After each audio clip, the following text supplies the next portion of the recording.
अखिल भारतीय छावा संघटना पहिल्याच दिवशीपासून मनोज जरांगे पाटील यांच्या पाठीशी खंबीर आहे। जरांगे पाटील यांची भूमिका रास्त आहे।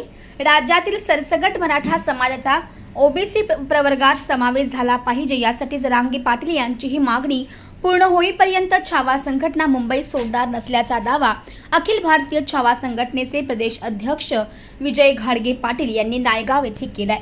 याबाबत अधिक माहिती अशी की मराठा व शेतकरी संवाद दौऱ्यानिमित्ताने नांदेड येथे जात असताना नायगाव येथे त्यांच्या छावा संघटनेच्या वतीने जोरदार सत्कार करण्यात आला।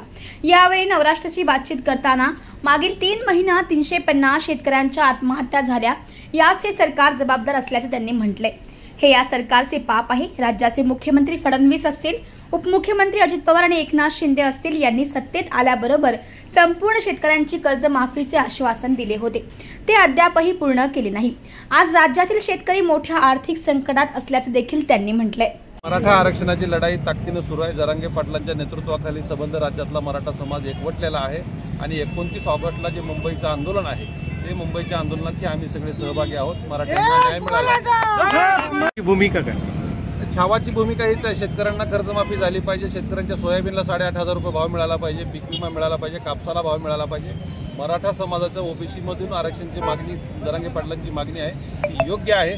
त्या मागणीला पहिल्या दिवसापासून आम्ही सोबत आहोत, शेवटपर्यंत सोबत राहणार आहेत आणि मुंबईतून मराठ्यांचा विजय झाल्याशिवाय छावा मुंबई सोडणार नाही।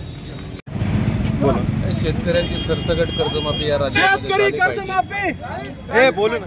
सरकार बसायच्या अगोदर या राज्यातल्या लोकांनी देवेंद्र फडणवीस असतील, अजित पवार असतील, एकनाथ शिंदे असतील यांनी सांगितले होते की सरकार बसल्याबरोबर पहिला निर्णय हा शेतकऱ्यांच्या कर्जमाफीचा होईल, परंतु अद्यापही निर्णय झाला नाही।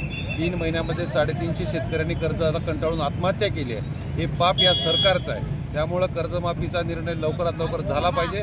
नाही झाला तर राज्यातला तमाम शेतकरी, लाखो शेतकरी रस्त्यावर दिसतील।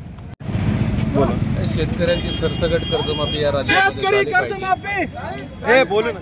सरकार बसायच्या अगोदर या राज्यातल्या लोकांनी देवेंद्र फडणवीस असतील, अजित पवार असतील, एकनाथ शिंदे असतील यांनी सांगितले होते की सरकार बसल्याबरोबर पहिला निर्णय हा शेतकऱ्यांच्या कर्जमाफीचा होईल, परंतु अद्यापही निर्णय झाला नाही।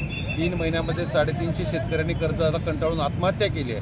हे पाप या सरकारचं आहे। त्यामुळे कर्जमाफीचा निर्णय लवकरात लवकर झाला पाहिजे। नाही झाला तर राज्यातला तमाम शेतकरी, लाखो शेतकरी रस्त्यावर दिसतील। शेतकऱ्यांची सरसकट कर्जमाफी या राज्यात बोलू ना।